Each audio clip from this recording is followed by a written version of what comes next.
মক্কার সেই গলিগুলো যেখানে মোহাম্মদ সাল্লাল্লাহু আলাইহি ওয়াসাল্লাম শৈশব কাটিয়েছিলেন, সেই জায়গার মুশরিকরা তাঁর উপর অত্যাচারের সীমা ছাড়িয়ে গিয়েছিল।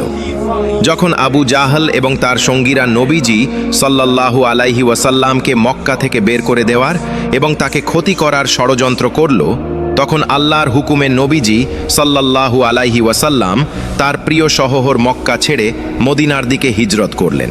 মদিনায় পৌঁছানোর পরও শান্তি ছিল না।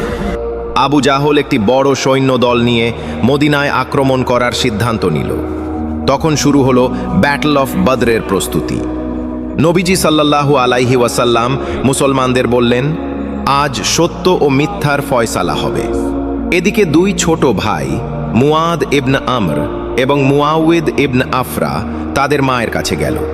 তাদের মা নিজ হাতে তাদের প্রস্তুত করলেন এবং বললেন, হে আমার সন্তানরা, আজ তোমাদের পরীক্ষার সময়।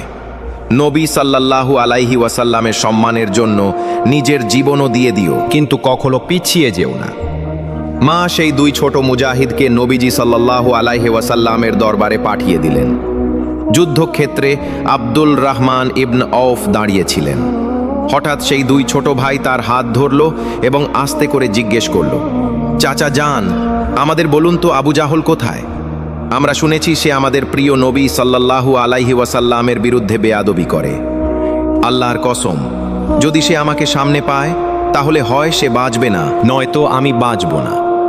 এ কথা শুনে আব্দুর রহমান ইবনে আউফ রাদিয়াল্লাহু আনহু অবাক হয়ে গেলেন।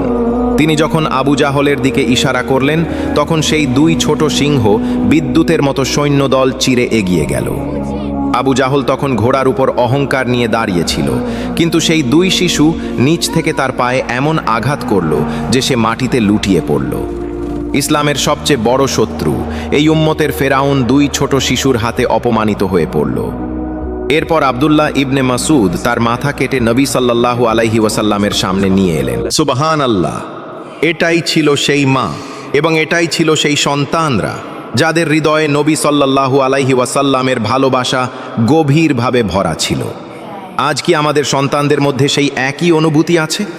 যদি আপনি সত্যিই নবী সাল্লাল্লাহু আলাইহি ওয়াসাল্লামকে ভালোবাসেন, তাহলে কমেন্টে লিখুন, ইয়া রাসূলুল্লাহ সাল্লাল্লাহু আলাইহি ওয়াসাল্লাম, এবং এই ঈমান জাগানো ভিডিওটি শেয়ার ও সাবস্ক্রাইব করুন। রহমতের আলোর সঙ্গে থাকার জন্য ধন্যবাদ।